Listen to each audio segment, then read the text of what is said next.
Welcome to Out of the Woods, the threat hunting podcast.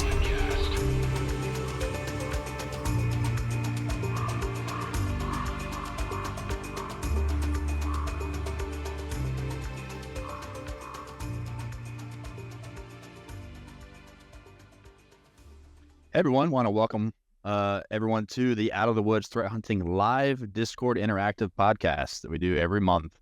That really aims to cover the burning topics relating to all the threat hunting and security stuff that you want to know and we want to talk about.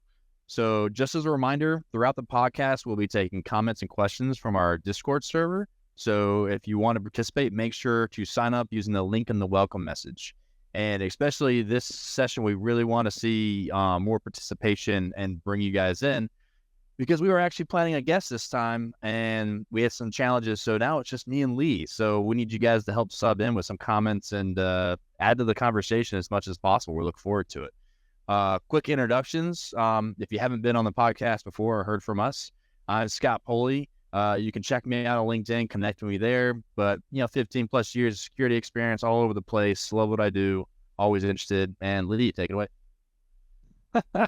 Well, sorry, had to sidestep with that GIF. That was poorly planned. But yeah, so I love The Office. When I was watching it, and I turned my head over, and I was like, "Oh, I don't remember that part."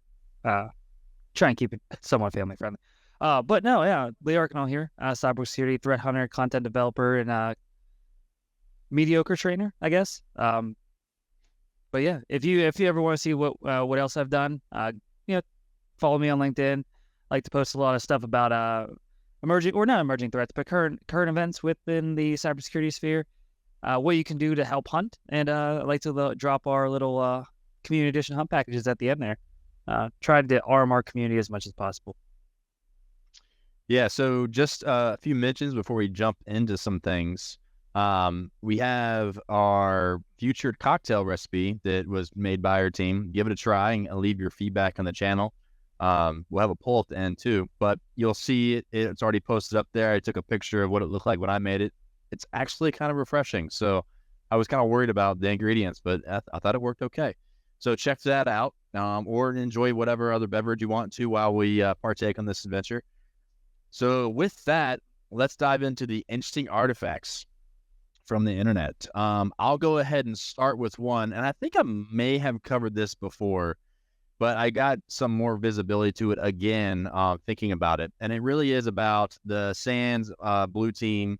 They have some great repositories on GitHub, and it's their Deep Blue CLI. And really the big thing I wanted to touch on here is if you've never seen it before, it's a great way to do PowerShell, like automated PowerShell scripting on a host to pull out interesting detections and identifications of activity within Windows Event Logging and Sysmon logging. So it's a quick one and done. You can run it, it'll run through all the logs, pull out all this kind of different combinations of analytics and kind of give you the report out of that. But one thing that I was looking at this time too was actually digging into some of the PowerShell. And I got to thinking, they have all these things built out for, probably more instant response. But if some of those things make sense to build detections around, there's a good framework for all the bits and pieces they're looking at for the different types of detections and identifications they're trying to stitch together.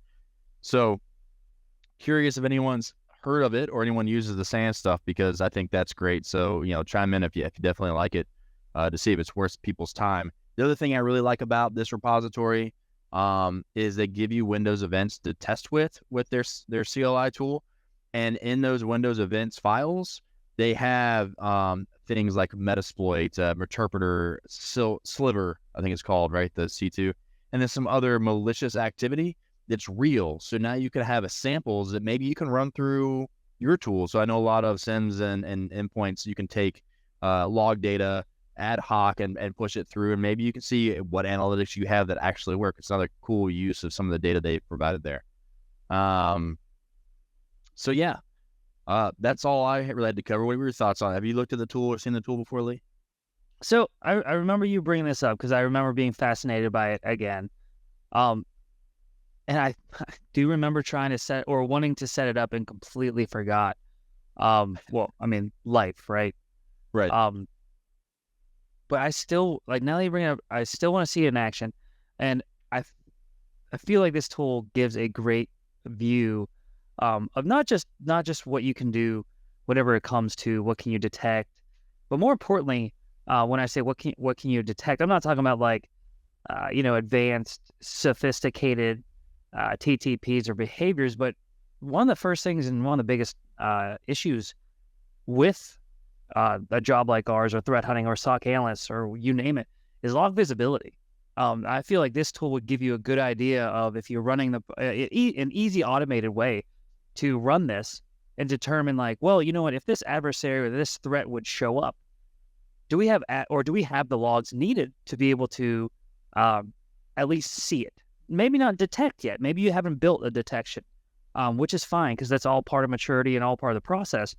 But just getting the logs in first is extremely important. Mm-hmm. That way you can at least tell management and say, you know what, we ran this Python script. It wasn't malicious. Or sorry, PowerShell script. It wasn't malicious, but it mimics that. And now we have visibility on it, that if the real thing would happen, we now can see it. So extremely important. Well, one of the things you bring up, I think, would be really interesting too for people that work at places where they have threat emulation or other tools that help with that, or they do their own threat emulation, or they have a red team. It'd be really cool for them to do an exercise just to do their emulation and try to run this tool to see actually how effective it is. Like I said, like, I haven't personally used it. I just looked at some of the data in there and used some of the ideas and stuff from the actual repo, but I haven't cut and dry, like, went after an incident, because that's not what I do today. But it'd be really cool to see, if it's truly effective, or how effective it really is, if you were to do some validation yourselves, where you have those easy tools to deploy for emulation. It's my turn to do like a Friday tomorrow project. Yeah. Just throw a bunch of things at it. We can drop that Lee Atomic and then run this against it. Might not be running after that. Cool. What do you got? So, first things first is a article from Malwarebytes. This is pretty not non-technical. It's more of government or guidance, regulation stuff. And I clearly can't talk and type at the same time. So the Malwarebytes found that the AlphaV ransomware group, or aka BlackCat, they added another tactic of extortion to their toolbox. And strangely enough, this involves the U.S. government. So, for those, if this is your first step into threat hunting or cybersecurity, just a little history about ransomware. It all started with encrypting your data, right? It was basic form where we're going to get in your environment, we're going to encrypt your data, and we're going to say, hey, here's a key. You pay us X amount of Bitcoin, and we'll give you the key to decrypt all your files, and you get your files back. Then they kind of had to up the ante, because no one was paying, because the FBI was like, don't do it. We'll figure out how to do this, or we'll negotiate, and so on. So ransomware actors were like, you know what, we'll double extort you. So first, before we encrypt all your files, we're going to exfiltrate all your data, and I'm sure they're hoping for customer data. I'm sure they're hoping for, intellectual property. And then they encrypt your data. So first things first, they say, well, if you want access to your data, here's a decryption key, pay for it. And if they do, okay, you got that money. If they don't, big deal. Then you could say, well, you know what? We have all your data. Here's a snippet of what we have. Pay us or we'll leak it to the public. So that was dubbed double extortion. Now what's happening is just recently, the SEC has passed a rule, or I'm not sure if it's guidelines, regulations, a law. I think it comes with fines, so it's got to be something. It's requirement, regulations, yeah. Thank you. Yeah, thank you. But within an organization, and there's like different rules for different size organizations, but if they detect a cybersecurity breach, or incident, they have 4 days to file a form. And I think it's the Form AK, and it must be filed within 4 days. Well, what BlackCat or AlphaV is doing, they now, if it's over 4 days, what they'll do is they will file your Form AK for you to the SEC or the Security Exchange Commission? No, not security. Yeah, security? You're going to have to make me look it up now. I'll look it up because I know got the wrong thing, and now I'm stuck. SEC. Not security. No, they got security on the brain. All I can think of now is Eminem now. The SEC won't let me be. So let me be me. This Securities and Exchange Commission. Yeah, U.S. Securities and Exchange Commission. Yeah. Okay. There's an and in there. It threw me out. But they'll file that for the organization, which I find like putting salt in the wound. Like, hey, we got your data. Hey, we're really trying to force people's hands, right? And I guess, but at this point, I don't know like what gain they get of that. Like, if you go out of business, then so it just kind of want to hurt you one way or the other, and they're hoping that if they threaten that you will then comply with whatever, because after those 4 days and you haven't reported and they know that, it's very easy for them to say, well, it's obvious you've been breached because we tell you, because they basically send you, hey, contact us to figure out how to deal with your problem. So yeah, it's an interesting way to basically say, if you don't follow and do everything the right way, we're going to screw you any way we can, Absolutely. And if I know the government, like at least I think I do somewhat, then once you get on that list, once you bubble to the top and they see you on a form like this, it's kind of hard to get off the watch list. Like, yeah, they kind of follow you, make sure you're doing everything right. Yeah. Yeah. But yeah, funny is not the word. Ironic? No, that's not the word either. But like creative, I guess. It's just they're using our own regulations against us, which maybe this will be a big turning point. Maybe this will be like, well, we need to be on top of our stuff now. Like, we can't mess around. Or maybe you'll start getting lawmakers or people with experience with this to rise up to that lawmaker role and be like, well, you know what? Like, that doesn't make sense. What's interesting with all breach requirements or incident requirements is it's always that question is what defines that. But with ransomware, it's pretty obvious. So I feel like that's where they can pull that very easily, because like you might be breached and not know it, or you think something's wrong, but you don't really know if it's really a cyber incident, like you might have something, and one thing is it's cut and dry, right? So that's an interesting thing too, because they're clearly setting the level of where breach at least needs to be reported every time. And they're not wrong. Like I think if that's the requirement, the companies should deal with it. But it's just, it's an interesting trick of the trade. Right. So like, I don't know. We'll see what happens. You wonder, are they going to waive the fine? I think they'll be like, well, this wasn't filed responsibly. Like, well, yeah, that's what's more interesting to me. Is how does the SEC respond to that? Do they just treat it like any other report, or is it looked at as different, right? So that would be a good follow-up for sure. So the next thing I want to bring up, because we're kind of doubling down a little bit since our guest isn't here, and they were going to talk about, I think it's just pronounced Wazuh, right? I got the link, I'll throw it in but basically it's an open source kind of SIM tool, but it kind of does it all, right? Why did it not paste? Oh, I was doing images again. Here, you figure that out, throw it up. All right, so basically it's like an open source SIM, kind of like, when you think about ElkStack back in the day, that has analytics built in, but it's got, they call it kind of XDR, right? So it's got the ability to do incident response because you got agents running there. You can do threat hunting, based on their description, it sounds like you can, but I haven't really looked into what the threat hunting really looks like. But they have a lot of access to different data. But what's great, because that way they opened it up, you can actually monitor containers, and so like instances in the cloud, Docker containers. But what's really good is, I think this is a great tool for a small and medium business. Like what I thought when I saw this was, when I worked in the university space back when I knew nothing about security operations, but I started learning about SIMs and tools like that we could never afford.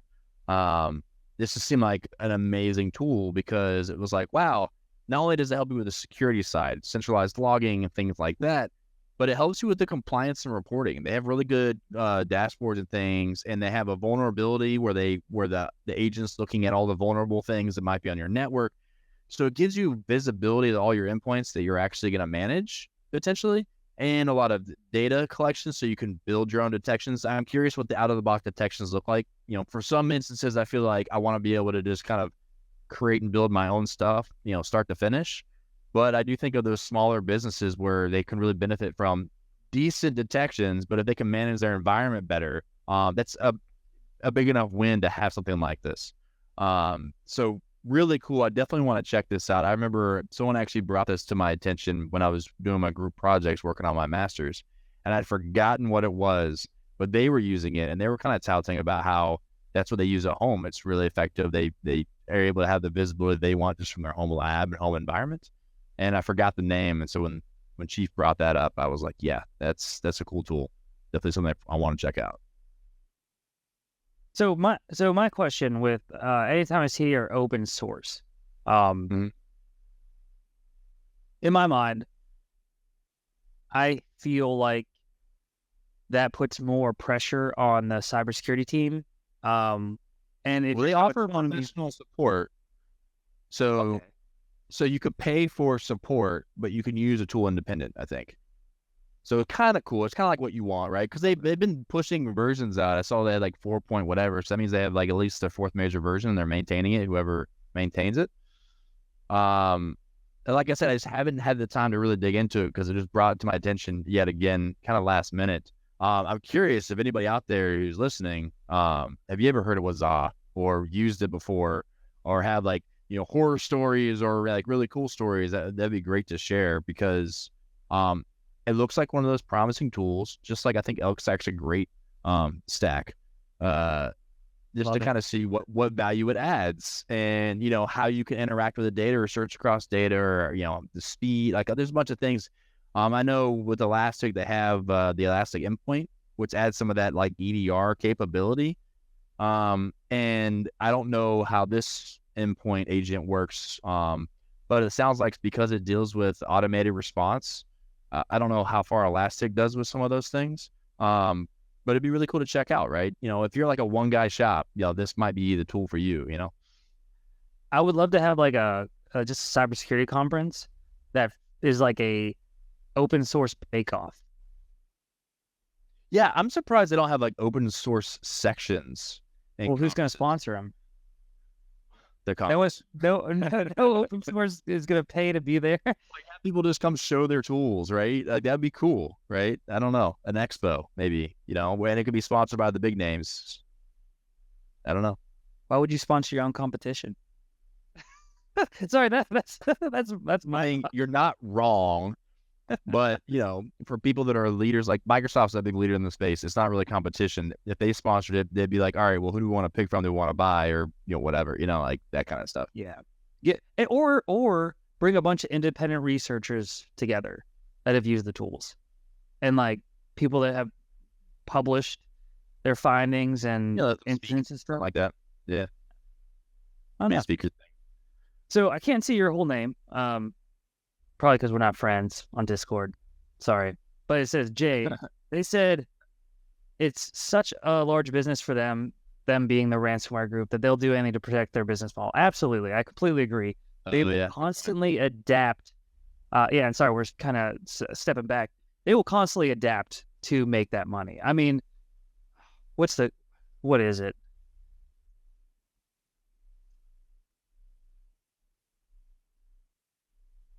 I'm going to just Google real quick. the Sophos State of Ransomware 2023 report, survey of 3,000 IT decision makers from midsize, found the average ransom payment was $1.54 million. So yeah, if that's the average, or if they can even get a small chunk of that. Well, you think SEC governs a lot of the financial services where there's a lot of money to begin with, right? So does this work like the whistleblower program, where if you're a whistleblower and there's like a lawsuit, they're not going to pay? No. No? All right. I doubt it. I mean, they'd be like, they wouldn't support criminal organizations, but yeah. I mean, can you imagine that story? Ransomware actors going white hat, or I guess gray hat? Yeah. They actually call them professional pen testers now. I'd like that. I'd like that story. Netflix adaptation. And then Dario says the details of another article. The company stated that they couldn't know how much info was stolen, so they were not responsible for reporting it until they had all the facts about the data. And I asked him back, I said, do you know how that falls under the guidelines, or if it's like a get out of jail free card?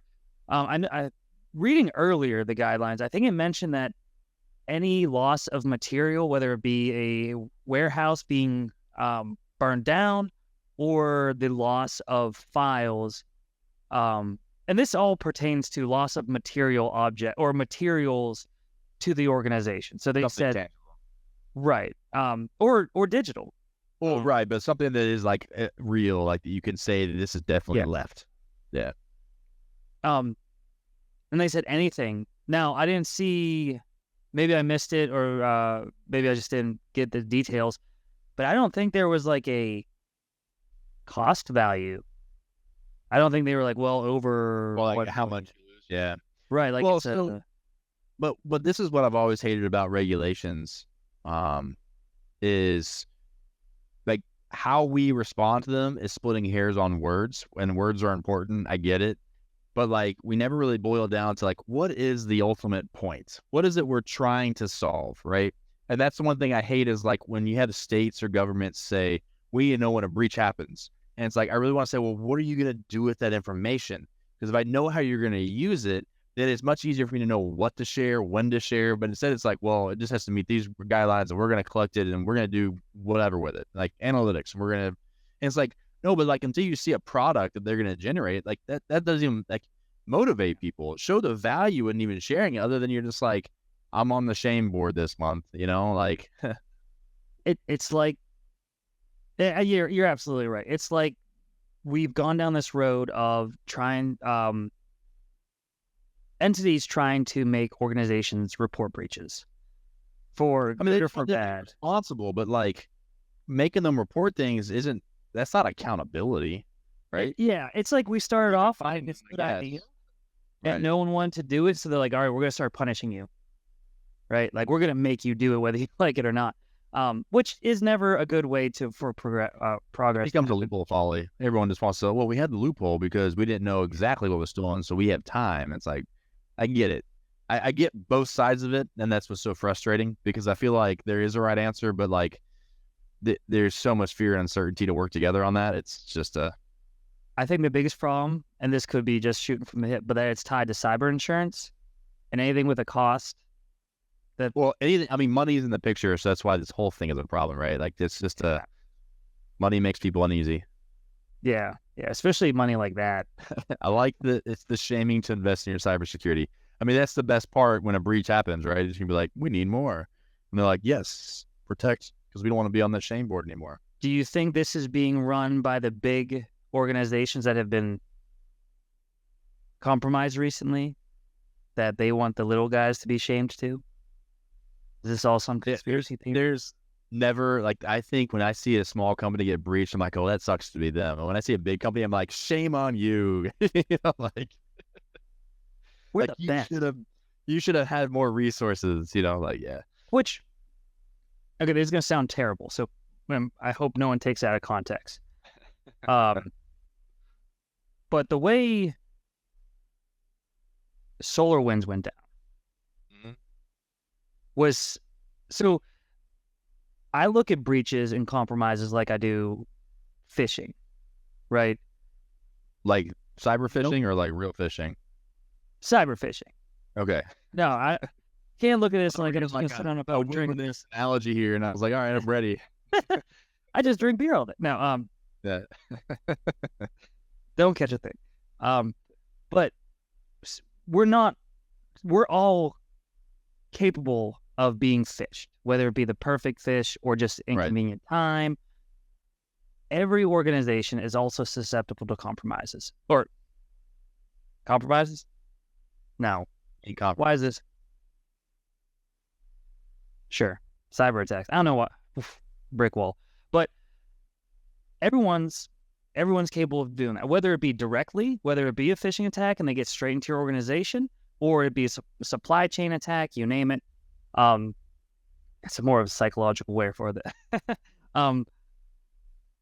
I like that. But every organization can do that. But it's really how you approach it after the fact has happened. Like SolarWinds and was it Dragos that got popped recently?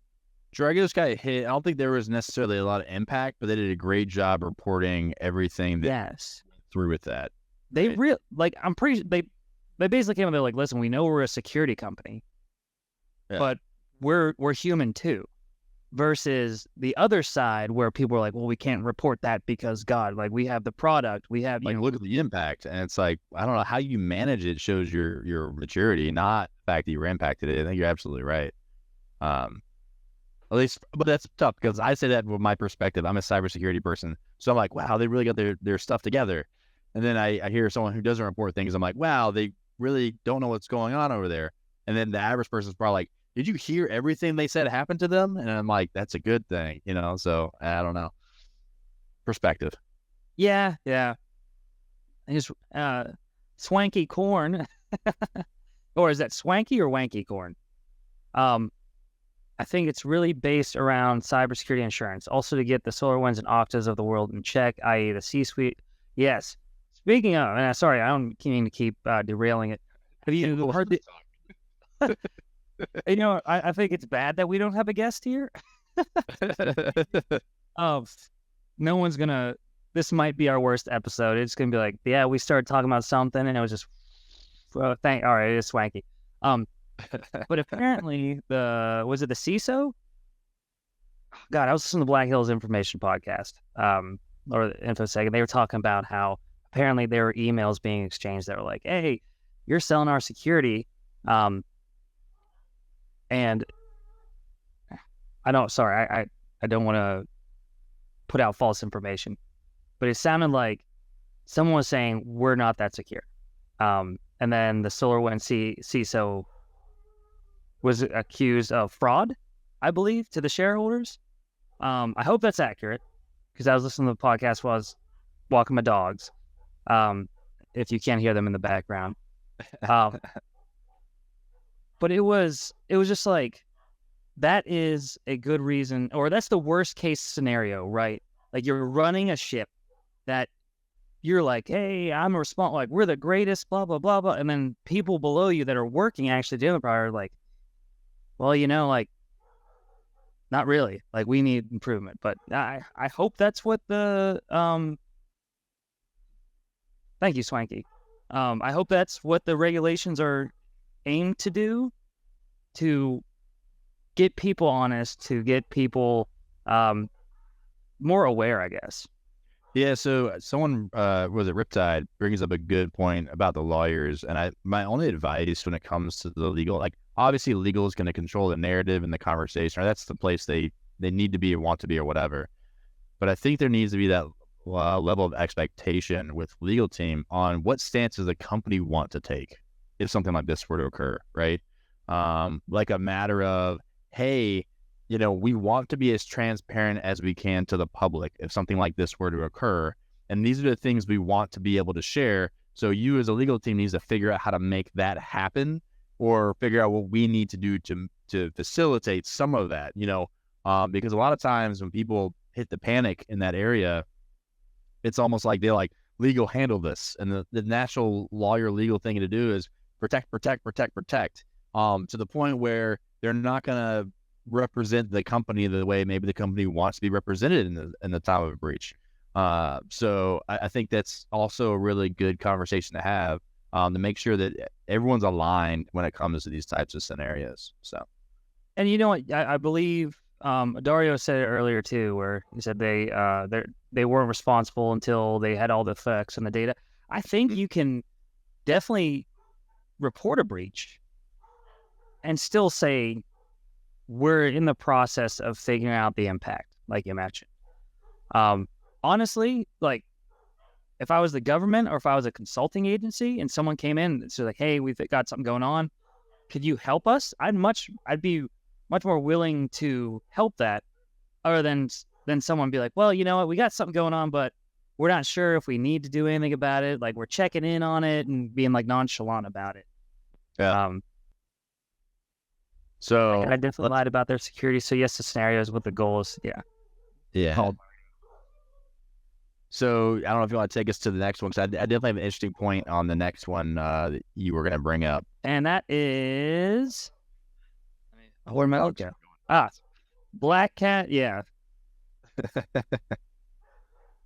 It's the CISA stuff, right? Yes. So this advisory covers the Royal ransomware, and it's recently been updated to include the Black Suit ransomware. It's been in the news recently. I think it hit a school down in Ohio, outside Columbus. It's had other, who else did it hit? Someone else that was significant. Of course, it didn't put it in the meeting notes. Nice. But they've been picking up lately. Now, the Black Suit ransomware came out, and they realized, or through looking at static code analysis, I'm sure dynamic analysis as well, that the Black Suit ransomware was very closely related to the Royal ransomware group through both tactics, techniques, and procedures, and the code source itself. Royal, being quite active since 2022, was actually like an offshoot once Conti broke down and once they dispersed because of the leaks. Man, those dogs are just going at it. But the idea was that, first of all, ransomware is such a, I don't want to say easy thing to look at, because we've discussed this before. And just to give like a cliff notes of it, if we can detect, or if we can start detecting ransomware and hunting for ransomware faster and better, then we could start looking at the more actually sophisticated attacks. Because we have like, and not to say that ransomware is a low-hanging fruit at all, because it really isn't. They're a low bar based on their objective. Yeah. Right. They're not gonna embed them in your supply chain and wait for a year or two to collect as much information as you can. You know, they're there to smash and grab. But what I like about this is that if you can start looking at Royal ransomware, or if you have been hunting for Royal ransomware, now that it's shifted and rebranded itself as the Black Suit ransomware, I'm sure there's some code changes. I'm sure there's some TTPs and behaviors that have been used instead, and I'm sure it's because they're improved. I'm sure it works better. But the idea is that because ransomware groups are so familiar, or so, the goal is similar, and they work together normally. There's a lot of discussions about ransomware groups, either like a guy having two jobs as a ransomware operator, will go to Conti one day, then Royal the next, and so on. But they talk. They're like one of the few cyber criminals out there that are like, hey, you know what? If we work together, we can all be successful. We get better together, and we get more money, right? The good thing is, if you've been hunting for the Royal ransomware, you're in good hands, and you have a lot of the TTPs that are associated with it. So you've already got a step ahead, but you just got to figure out what changes, and and once again, attribution is a game I don't play simply because I don't have the amount of data. But most importantly, I remember some someone much smarter than me said attribution is only or is really usable or really helpful if you're going to do something about it. So if you can attribute to something like to one of your countries on your no-fly list, right? If you can say, all right, we're going to block that IP space or embargoes or a lot of the stuff that the government does, then attribution is really helpful.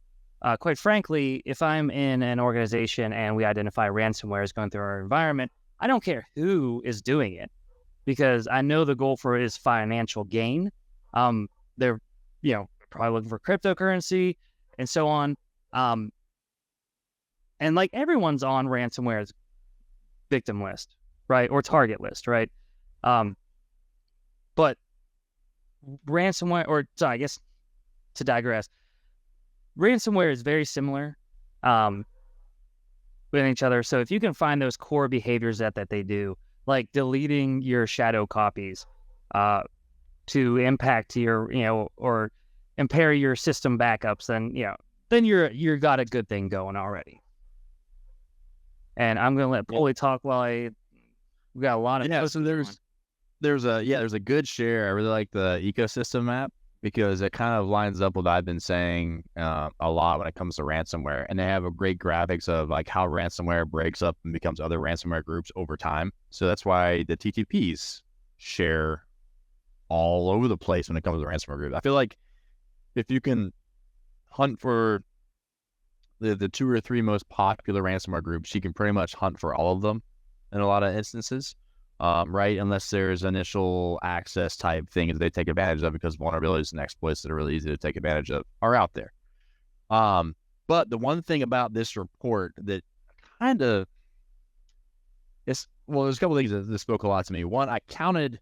So if you look at the indicators and IP lists, there were 17 IPs listed in December of 2022, and then there's 36 listed in November of 2022, and there's 1 of January 2023, and no more IPs listed, right? And it just shows how daunting it can be to keep up with IOCs, especially for a group that's going to be rotating them a lot. Like if you see 36 different IPs in November, they're looking at different targets more than likely. They might have a couple IPs per target, right? But that's why that becomes, even the report didn't keep up with it. But one of my favorite things is in the report. Wait a second. You know what it is, don't you? I think so. Single file characters or a single character? Yeah. It's just I don't know what it is about being an adversary that just using more than one character in a naming convention is difficult. But they have single character bat files, they have single character executables. And if we let those fly because this is the most trending thing that's gone back almost a decade, we should kind of be ashamed of ourselves if something like that hits us. But can I say something? Go ahead. Because I think I figured it out. It might be pure laziness, but if they're targeting a bunch of organizations, they just have that script that increments by 1. Looking at this one, you see 2.bat, 3.bat, 4.bat. They're just like, that also could be the order in which they execute things, and they simplified their process. That'd be a cool, you could figure out. Here's our discovery. Here's our execution. Here's our lateral. Here's our, Can they just match MITRE? Yeah, they should just do it the MITRE. They'd be more than one character. They'd be better off, and it would help us too. Sorry. But yeah, anyways, that's when I talk about behaviors, it's the best example of that is a human behavior thing. There's no machine that requires you to make a single character file.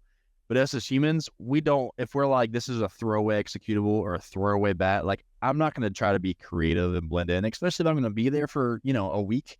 Let me just get the file created and move it over, right? And so, once again, it stands out for sure. So that was one of the big call-outs I want to have. It's the end of 2023 basically, and there's only one IP address in there. But that single character thing, I'm sure, is still alive in the wild. If not used by them, used by somebody else. So I'm curious. Please talk. I just want to ask the group, if anybody has detected anything malicious based on looking at single character things, because I know I have, and I know it's been there in reports and everything all over the place. I'm just curious who else has had the same success, if anyone has, because every time I see a report and I see that, I just kind of crack up to myself, like, again, because it's that common. Let's see if this works. Are you getting savvy over there? I think that's nope, other way around, right? Regular expression escape. I don't know. All right, we'll do it. Well, it depends on what tool you're in, because it looks like you're typing for Splunk. Yeah, I guess we'll just do this. We won't do start a string there.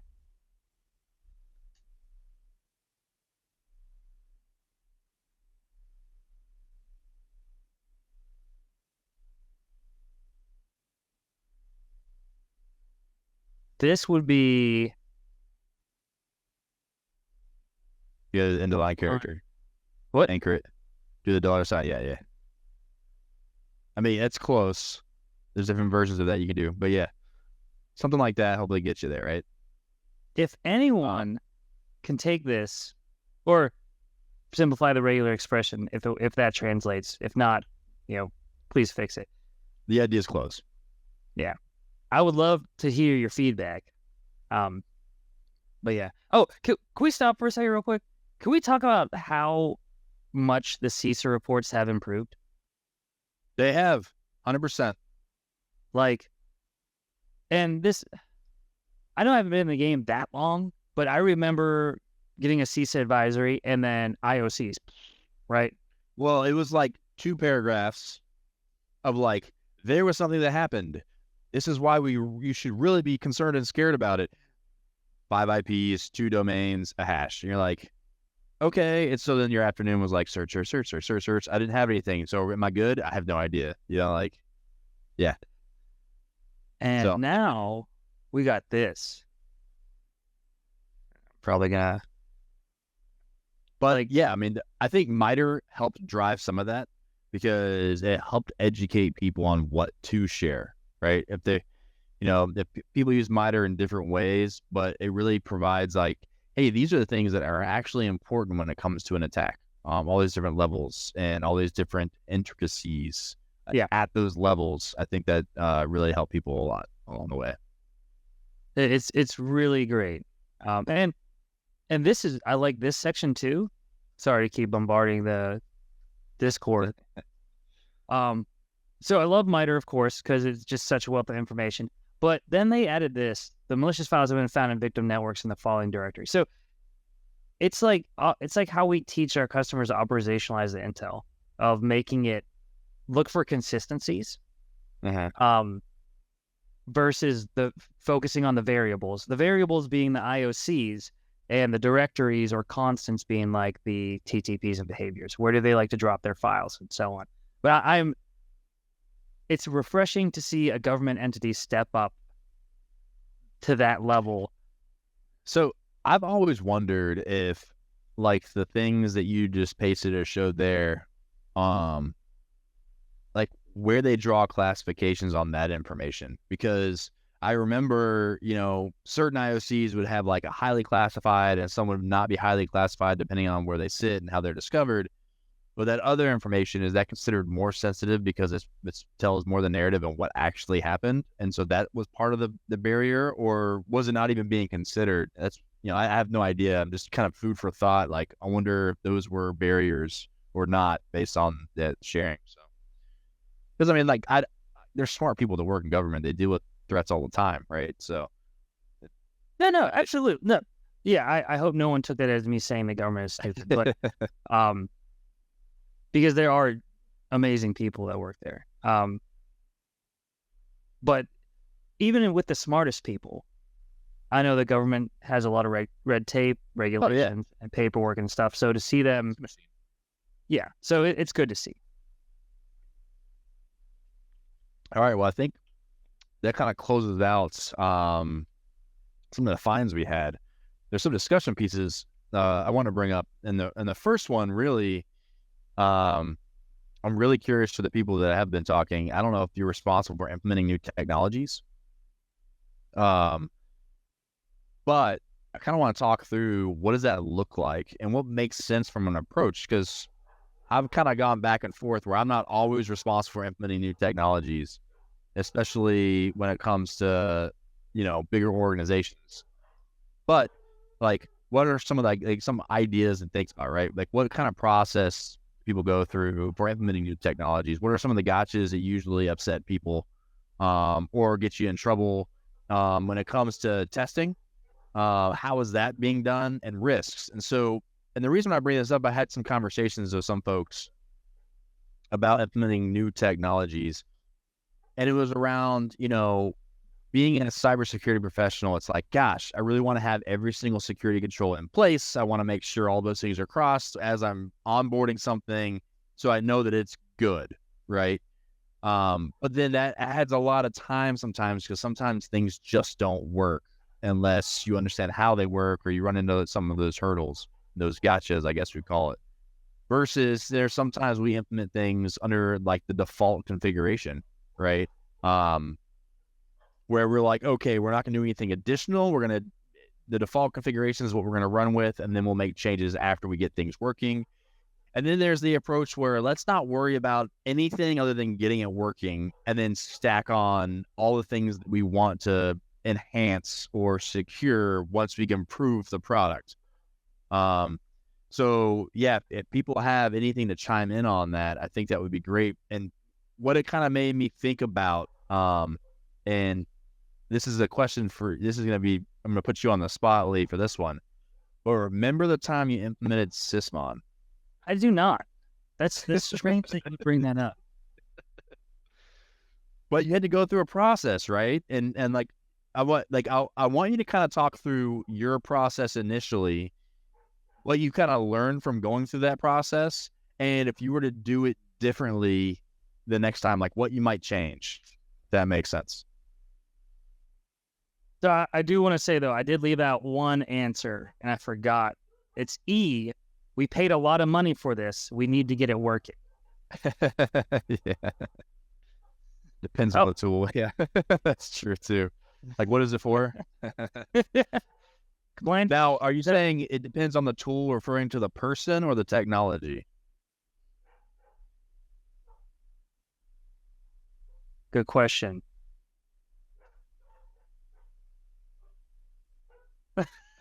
Thank you. I was wondering. I just let me run. I hate it. So getting Sysmon up and running was 100% learning experience.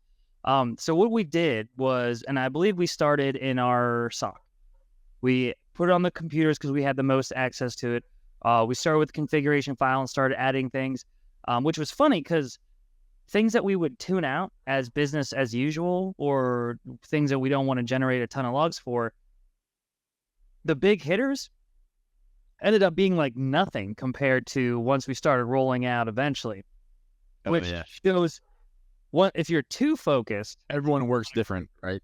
Right. Like next time, I would have definitely grabbed like 5 computers or 10 computers from all over different departments of the company. So your testing and sampling would have changed. Right. Also, I would have picked the most up-to-date version of Sysmon. I don't know how I missed that, because that's like a basic 101.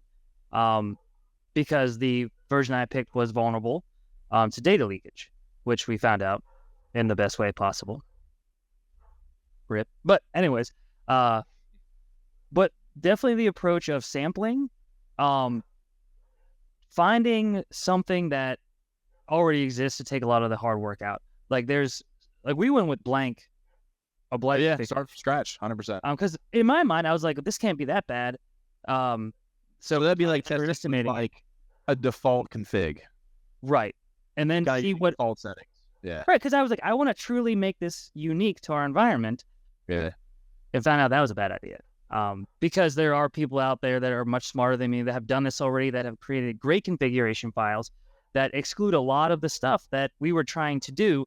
But I think the problem was I was trying to focus on our business as a unique whole, and I completely missed the whole Windows as a normal operating system. So we were seeing a bunch of stuff like that, and we're like, okay, now this was unexpected because we thought we tuned out the loud stuff, but now we're really loud.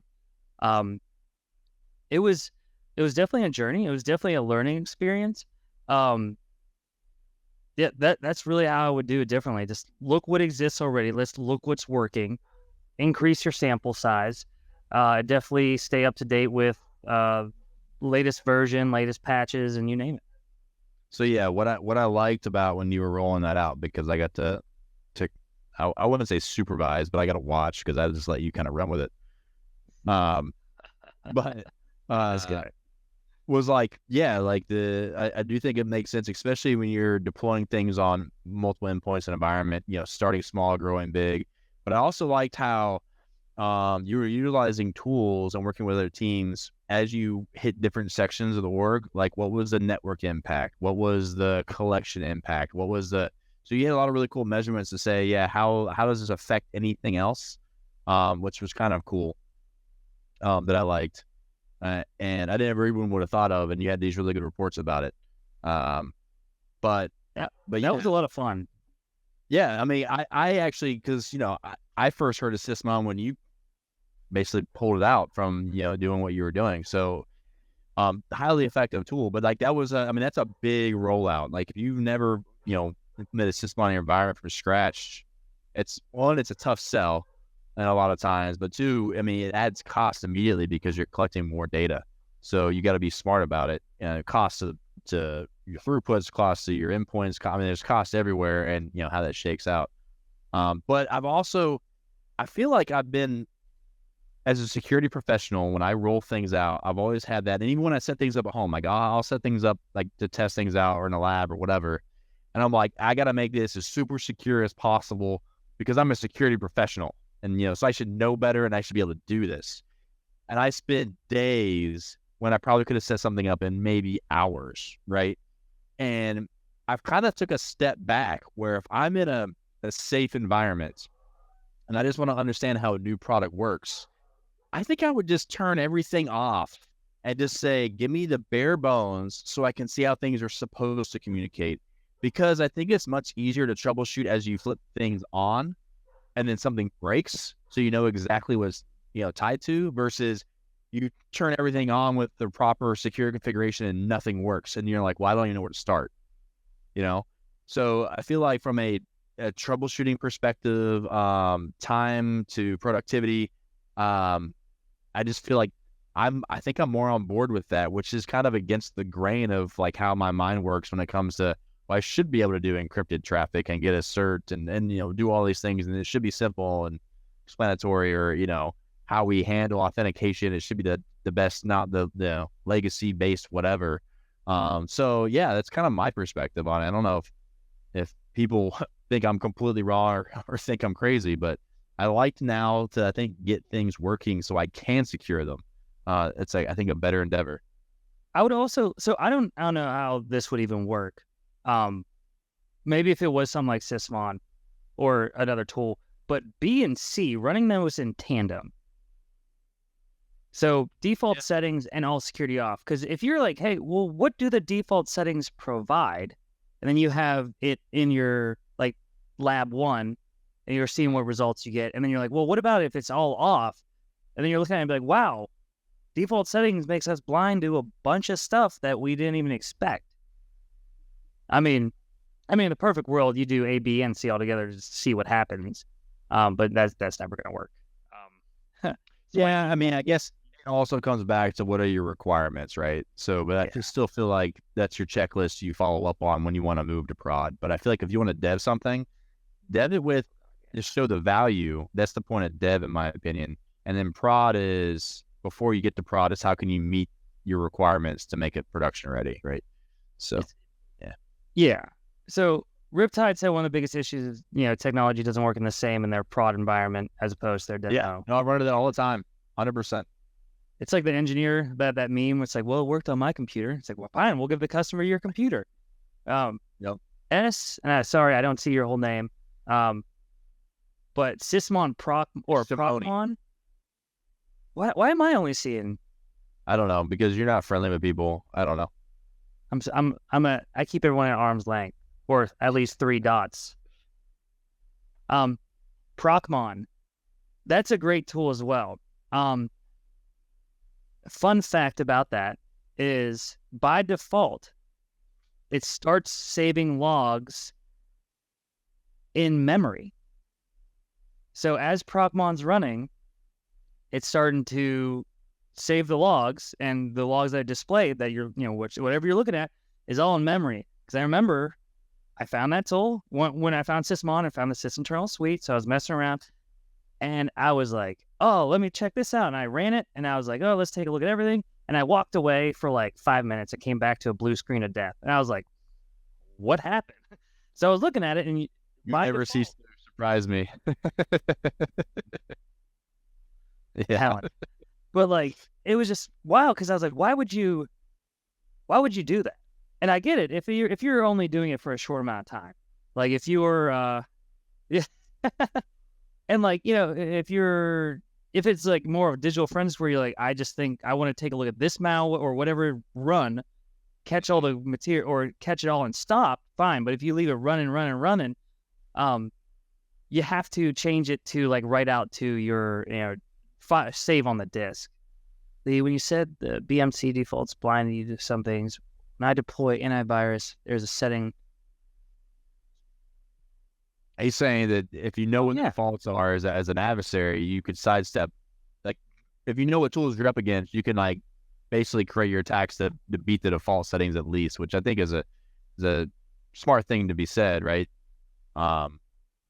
Any kind of standard setting that most people like, I guess we know how most people are going to deploy tools. A lot of it's going to be default settings because a lot of the settings we don't know what they really do. It's a good point on how that actually happens. That is a very good point. Because once again, I was thinking from the perspective of what does this do versus how can an adversary get around it. Yeah. Well, I do love documentation, especially if they document malware or document tools like Metasploit, Cobalt Strike, so on. I wish people were given time to read documentation. Documentation is a reactionary thing. Let's be honest. In most cases, isn't there like a site or something that's just like readthedocs.com or something? They're like, can't you to? I gotta find that. If anyone can find that faster than me, let me know, because I'm pretty sure I've seen it on Twitter where people are like this command line does this. Read the docs. So it's like, oh, okay. Yeah. Fun times though. Good lessons learned. Yeah. So you were talking about Procmon syncing everything when you run it in memory, but I didn't know that. But I've never ran Procmon that long. So clearly, yeah. I'd never, and I guess I didn't really realize what was going on at the time because just found it. But that was definitely, and of course, it was more of a panic because it's like that was my first cybersecurity job. It was still within like 2 years of being employed, and boom. My computer in the SOC is now blue screen. I'm like, oh great, I'm hosed. I'm the guy that gets compromised within the SOC. And then I restarted the computer. I was like, oh, okay, cool. But fun stuff. Oh, cool. Yeah. So yeah, I think people brought up some really good points based on some of the technology they rolled out and things to consider. What do you want to bring up for something else to talk about? Ooh, honeypots. I'm a fan of honeypots. Actually, that's one of the projects in my mind that I plan on doing eventually. But if you're not familiar, a honeypot is just like a trap that you set. It's a machine that is running like Windows or something that has either default settings or something a little more secure so it looks like it was attempted to be a computer in an environment or something, but really you're just monitoring it and seeing what happens. Is it the Sans Stormcast guy that has Ulrich has a? Yeah, I think it's a net. Yeah. Yeah, HoneyNet. So a honeypot is just like a single machine or a single device, right? A HoneyNet is where you stand up a whole network that looks like an actual network, functions, has users and whatnot. And then I'll get to honey users, Swanky. Oh yeah, that's what I really like. Yeah, he's got it. He's got the right idea. My opinion. No, absolutely. and so you got a whole honey net, right? If you have that resource. And then you got honey tokens. Now, honey tokens could be honey users. It could be files. It could be file locations, whatnot. If I were to, yes, it's like, yes, cyber deception. Thank you, S. I was actually going to mention it. This is a term of cyber deception coined by John Strand. Apparently we listen to the same things, which is, I think I'd like you, S. If only I could read your whole name. Put it out there. He's one of my heroes. Yeah, he's great. But so if I would recommend it to organizations, if they were to say, hey, we want to do some honey technology, where would you go first? I would say, well, you know what? If you have, if you don't have the resources or the time or really anything, start with honey tokens, right? Start creating users that shouldn't be used ever. But they are on the domain. So if there is a curb roasting attack or something, you could see them involved. And if you see them involved, or if you see that user at all involved in anything, you know something's going down. If you have proprietary information or something, maybe that's where you create a like a duplicate of it that's similar but wrong, and you put it in another directory. So if that directory is accessed or those files start getting accessed, you know something's going on. And then if you need to step up, create a honey pot that looks pretty vulnerable. It includes some basic vulnerabilities, like it hasn't been patched for a while, because when adversaries are trying to attack you, they're looking for the easiest path possible. So if they approach you and they do a vulnerable, or they do scanning, port scanning and map scanning in your environment, and they see that there is a outdated Apache struts or external RDP enabled, they'll probably target that a lot faster than anything harder. But then if you have the resources, or more importantly, if you have the absolute need for a honey net, that's probably the last thing that you should focus on. Simply because that's a lot. I mean, it's a whole other network, right? And to try to make it somewhat deceiving, it's got to look like and act like a normal network versus having like nothing on it. Like no Microsoft Office, one user, and that's the local admin, right?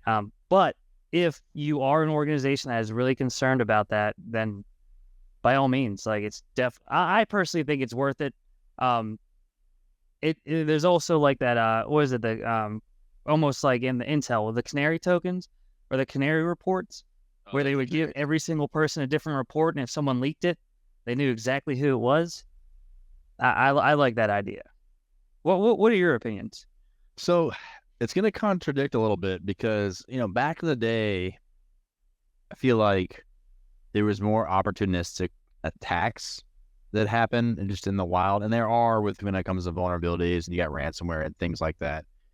But as an organization, I don't know how much value there is for you to necessarily have your honeypot out there, because I think the value in a honeypot is that distribution across the wide area of the internet space, to be able to say, hey, we see this activity in the wild versus at our door. It's hard to say, is it at your door if you can't compare it to other results.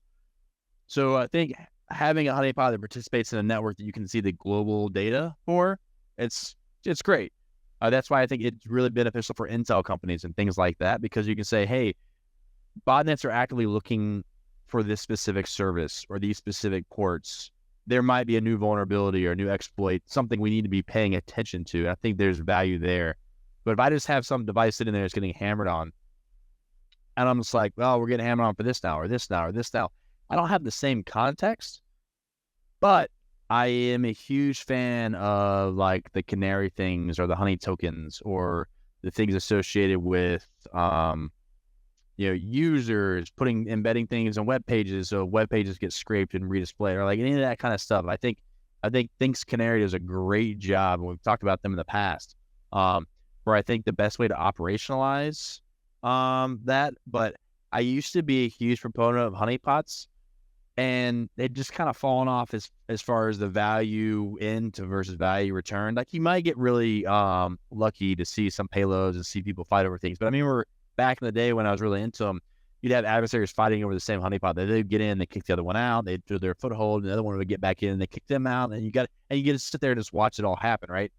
I don't know if that's still the case. I have no evidence to say one way or the other because I don't have that device and I'm not watching that data. But I feel like, especially as an organization, you would get more return on doing the honey token, the Canary, thanks Canary type things you can do than trying to manage a device that, frankly, a lot of people, I remember when we tried to pitch the idea, they're like, oh, well, if something get compromised, does that make us vulnerable? Because now there's a compromised machine in the network. Like, no, you can defend and isolate it from those types of things. But yeah, so it was just kind of interesting. That's why I thought it was an interesting topic to begin with, because, that's where my opinions kind of changed. And it's not that I don't think they're great for research and they're great from a distribution. Like I think with the Storm Center, you can voluntarily, set up their honeypot so that you can share data with them. I think that stuff's great. But one of the things I think is really cool, and I'm assuming they still do it. I'm blanking on the Intel company that does it. Shoot. No, it'll come to me. But there was an Intel company where they would reverse engineer botnets. And they would basically have a bot in the network. So anytime the master C2 of the bots would push something down as far as target this next target, here's new capabilities. I'm going to do it like an update or patch. No, it wasn't Talos. I mean, they might do it too. Intel 471. Yeah, okay. That's who it was. And I talked to the guys that kind of ran with some of this program. Super fascinating. And one, I think super beneficial, because they had the insights for if someone, say the botnet was leased out to somebody, they were able to have the visibility like, hey, they're going to go after this target. They kind of knew who the target set was, but it's going to be, either spammed with phishing or going to be DDoSed, or just in general, there are things happening. But they had a really good tie to the different versioning on what new capabilities are being added. If there was blacklist for targets not to hit, who were they protecting, right? And things like that. Like from an Intel perspective, wow, incredibly interesting data. I'm sure they gleaned from a lot of that. You could predict it. Like, right. Hey, watch out. So if you have the time and the talent, I would love to do that myself. I don't even know if I have the skill set. I haven't really looked into it. But it'd be cool to reverse engineer enough from the botnets to add yourself to the storm, and then be able to monitor all the updates that come from the master slave scenario, right? That I think is. What if they have their own honey tokens they're putting out? Well, then they would flag. It's like the deceiver. I mean, it's like that. It is pretty much espionage at the highest level, right? Where everyone's always deceiving everybody. And you might have double agents in there. It would be cool. But yeah. So I thought that was an interesting way to play in kind of the honey. I want to put it in the honeypot space because it kind of is like you're a fake bot, and you're able to participate on what is live and active and relevant. I think all that stuff that you get from that is 100% relevant versus the hit or misses you might get on other things. So I don't know if anyone else has heard of that, but if you have it, Intel 471, I'm assuming they still do it. That was a big thing, and I really liked about it. What happened to your audio? Oh no, we're losing Scott. No, I can't be here by myself. Oh my God. And Jay's got a question for you. Yeah, spy versus spy. That's what I thought of too, Jay. No. All right, I guess I'm going to be both. This could get really depressing real quick. So, Jay, as soon as he comes back, or what about an internal payroll honeypot? Maybe the real payroll server has too much EDR noise, but if someone touches the fake payroll, we know there's an intruder. No, absolutely. That'd definitely be another form of deception where the EDR is going to pick up anything that's happening. So like they would see the services running. They would see, they would, if they did a scan or something, they would look at the Pulley's officially out. they would see that all those services, and once again, take the easy target and be like, well, you know what? Let's focus on this. This guy's got nothing, and then they hit it, and then realize, or hopefully don't realize their mistake. That's definitely that's definitely a valid tactic. Something I was going to say to Polly, but I guess I'm going to have to discuss this by myself. And hopefully, if you're here listening, you can the Arsenal Unleashed. No one wants that. No one sanctions that, and I'm not keeping my job after that.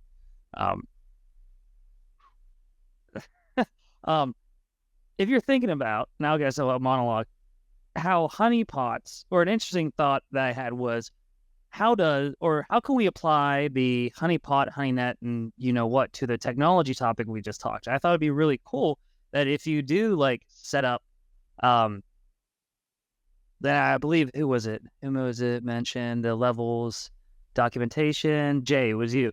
So if you sat there and said, you know what, hey, we're going to set up this new technology, and don't put in your test, or put in your test, see what the normal stuff looks like, get your proof of concept out, and then move to your honeynet or whatever's going on over there, or whatever you decide on, where you have the tools set up to be either completely off, completely on, or just default settings, just to see what would happen. Like Jay said, what if it's looking at multiple levels deep?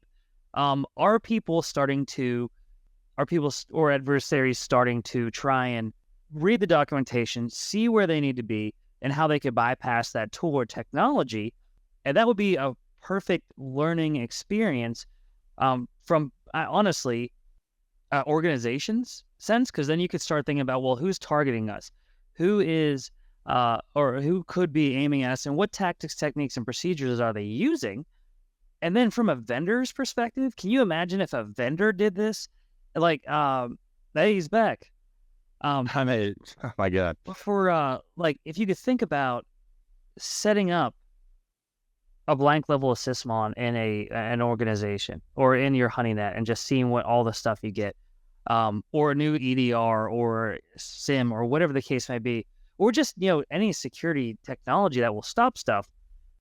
What are you seeing? What are they trying to abuse, and so on? Polly, now that you're back, I was trying to tie our first topic with our second one about setting up a honeynet with your security technology that you're implementing. And honestly, I could see this better, more information from a vendor to see how their product's doing out in the wild.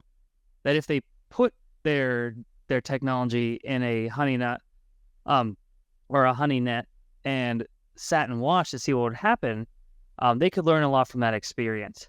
Jay says, rightly, but my question is the opposite. I need to ignore all the EDR noise on the real payroll server, whether it's legit or not, because it's incomprehensible, until the only real way to see if an EDR is a real alert. Oh, no. I get it. I was thinking, trying to fill the dead. You did great. Thank you, Jay. No, you're right. I guess I thought of it from a perspective of ease, where if an adversary looked at all the services running and got a feel of what was going on that server, that they might pause on that one and then go for the easier target. But I need to ignore all the EDR noise on the real, whether it's legit or not, because it's on. Okay, so you're saying you can't even read anything, and then you're learning from, and correct me if I'm wrong, so you're learning from the fake one to start figuring out what you need to focus on. Is that correct, Jay? Did I read that correctly? Hopefully it's a yes. Well, I know sometimes when it comes to when you have a honeypot that's exposed, or something that's exposed a lot, you expect a lot of extra noise. So you do have to have a way to filter some of that stuff out, especially if you're collecting data from it, right? I don't know if that pertains to what he was kind of alluding to or not, but that's something where we've always, struggle when we want to put something out on the edge, especially, right? Something that's going to be easily reachable. Like, what does that look like? Because now you have the internet radiation just bounding off of it over and over again. It looks like a bunch of port scans and MAP scans. Right. So it's how do you want to manage that per se? So yeah. So I don't know if we want to see what he has to say, or want to jump to the next. Let me see what we got next. Is it a light top? It's Oh, there we go. It's a me. Yeah. I have 200 alerts on the real payroll server. We don't always know what that means, but no one should be hitting the fake pro. Okay. So what's interesting when you say you've got like a large number of alerts per se, what's good is a way to like aggregate that down. Like, is it a single source hitting it? Or is it, depending on the type of alerts, if it's authentication, is it the same username? Like just looking at specific fields can help you narrow that down very quickly to say, what do I care about or what I don't? Because it'd be really interesting if you're just getting hit from a lot of places, because it's like, well, that doesn't make sense unless you're edge exposed. If you're internally exposed and you're getting hit by a lot of places, like, well, something like we've actually, gosh, now you're making me think about it.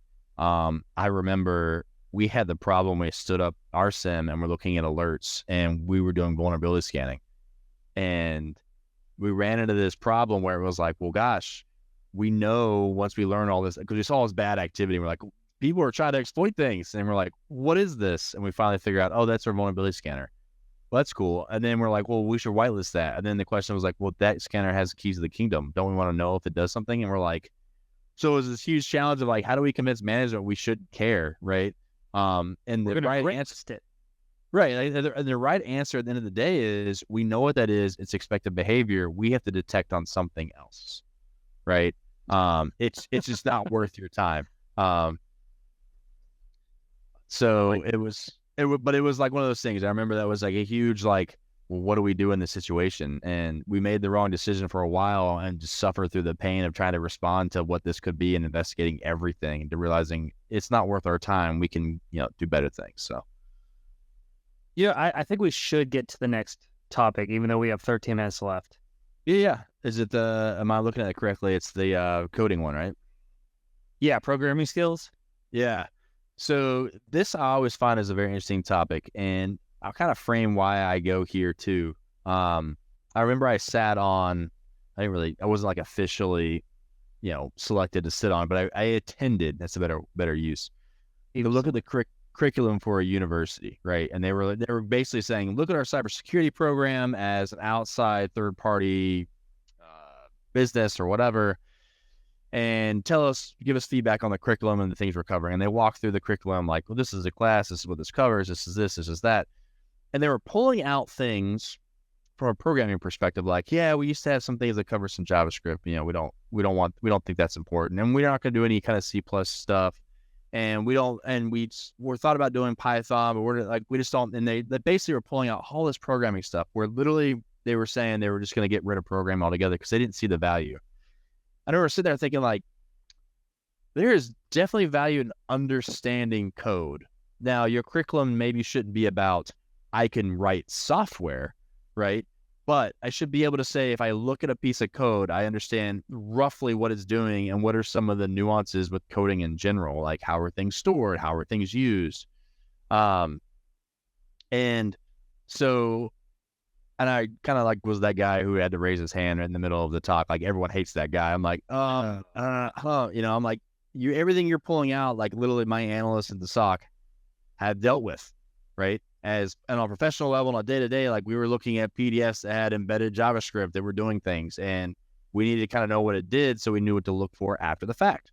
Like, hey, it pulled down something, it downloaded something. Well, now we know what to look for. Or it tried to run something. Well, what did it try to run? Was it another payload that got through somewhere else? And then when it came to like, especially PowerShell and Python, I was like, gosh. And, of course, the response, this is why my biggest harp with academia was, well, that's really good idea, except for we can't change the curriculum. So I really appreciate your feedback, but we're not going to do anything about it. I'm like, oh, okay. So really it comes down to. I'm laughing because I'm struggling getting your pull out there. And I saw it blow up for a second. Yeah. The team just watched me struggle for a while, then finally threw it up there. What's good? Who let me drive? This is awesome. This is why I like you to do things. Will be entertaining.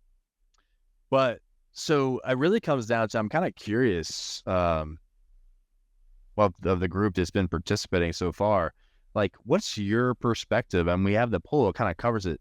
Like how much programming knowledge do you guys really have, and how much do you apply? Or like, do you actually look at scripts or look at, bat stuff or whatever it is, to figure out what's going on?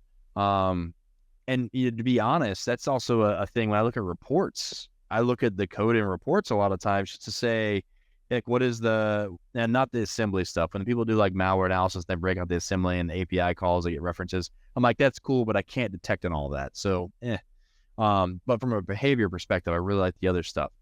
And so I think there's a lot of value to understanding code, but I definitely don't think people need to write it unless they want to make tools, right? If you want to make really cool tools or participate in GitHub and have things shared out, like, yeah, perfect. We love people in the community that can do that.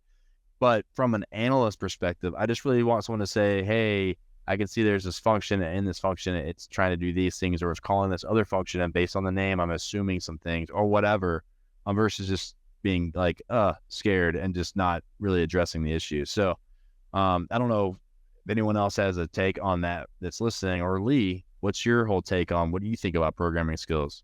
So programming skills. So first of all, it all depends on the role that you have. And I know that's an easy answer.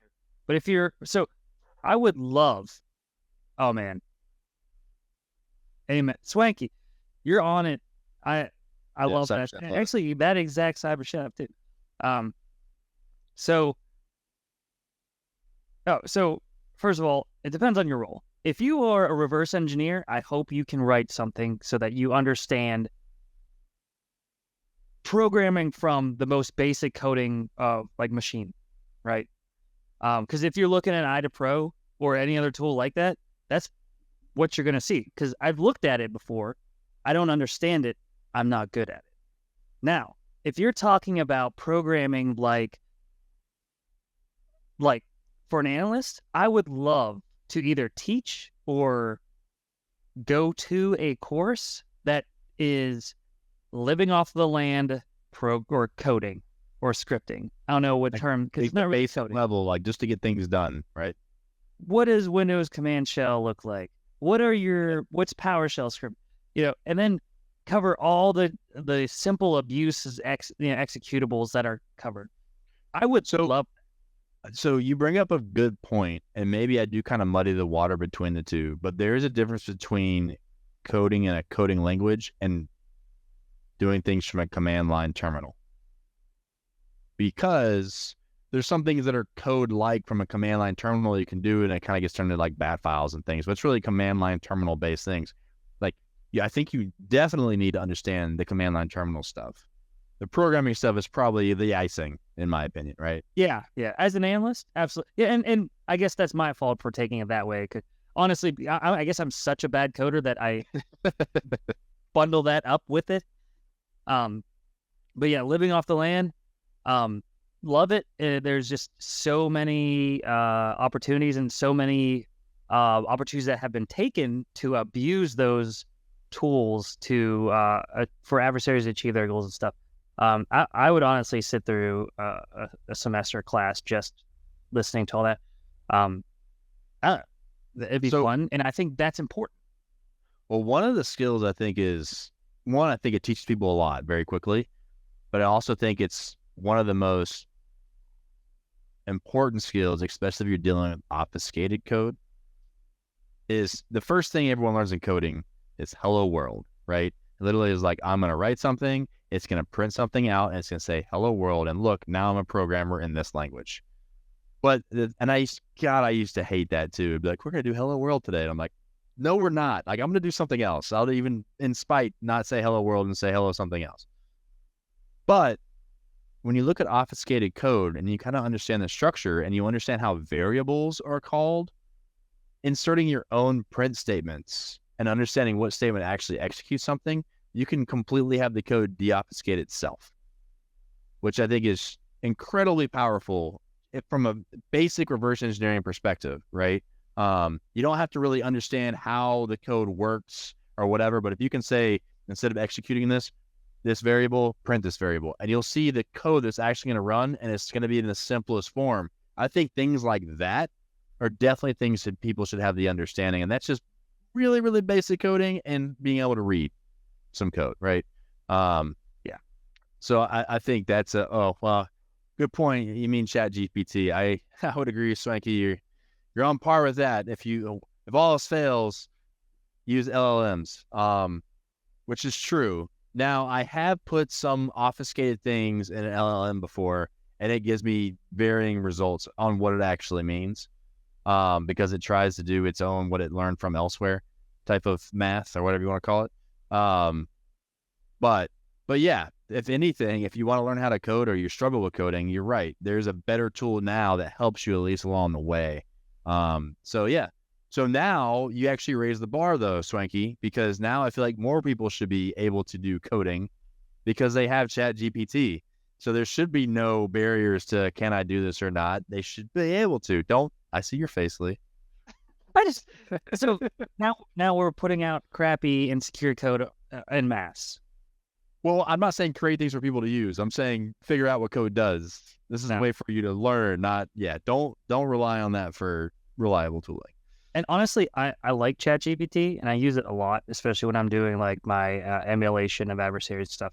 Simply because sometimes the documentation is hard to read. Yeah, sometimes you read the description, you're like, what? And then if you go to a ChatGPT and say, hey, like, what does this mean? Or how do I do this? Or what capabilities can I use with this living off plan binary or this script? And they're like, oh yeah, this is what you want to do. If you combine this, then if you combine, and you're like, whoa, like that was. I like that you can ask that second question. Because, you get some answer the first time, you're like, well, what does that mean when you say this? And then you're like, oh, then it explains it further. I'm like, oh, when you're reading documentation, you read something like, it says this. I don't really know what this means. So now I've just got to trial and error until I understand what it's actually trying to say, like, or just fail. So yeah. And ask it for like output. Like if I run this command, what does the output look like? They're like, here's what possible will look like. Of course, they're putting like their variables and stuff, but and then error codes. Ooh, how did I have this? Yes. If you're writing something and you're not just trying to read, interpret, or analyze, definitely in writing those error codes with ChatGPT, I use that profusely because it gives me like 3 suggestions, and at least one of them gets me along the way where I need to go. So, and it doesn't insult you, make you feel bad.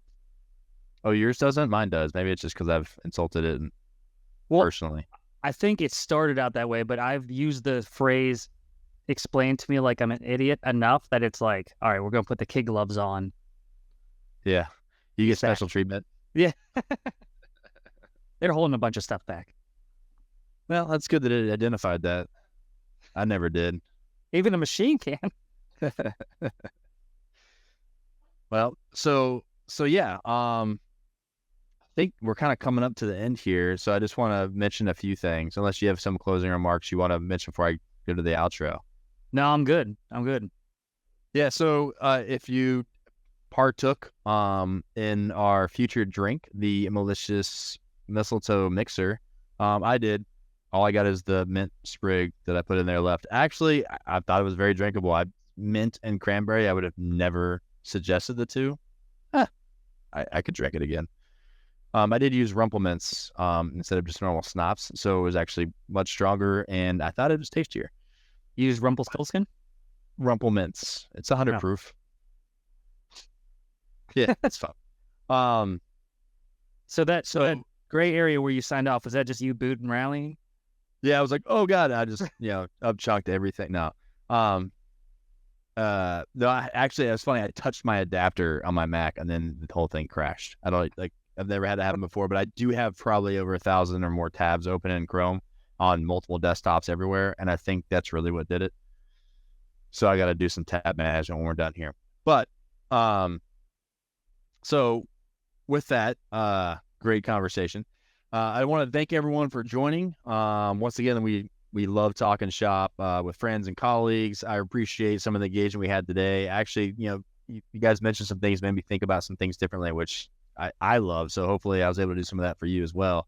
But please, if you like what you hear, check us out on the Apple Podcast, Spotify, or anywhere else you actually check out podcasts, and leave us a good review. It helps get our ranking up so we're out to more people and we can bring more people in and have a bigger conversation, which is, I think, great. So we can get discovered that way. Recommend us to a friend. Yeah. And you too, Riptide. And if you kind of like what you hear here, Lee and I typically we do our weekly where we actually grab 5 emerging articles, I'll call them, because they're not always threat based. But we try to kind of give ideas for different content and things you could create off these specific reports, or how to think about them from a threat hunter's perspective, and what we would do to operationalize some of these components. It's usually about an hour once a week. It usually hits on Wednesdays. So definitely check that out. It's a good time too. But with that, I appreciate everybody being here, and happy hunting. Happy hunting, everyone. Thanks for listening to the Out of the Woods podcast. Be sure to subscribe wherever you heard this podcast so you never miss an episode.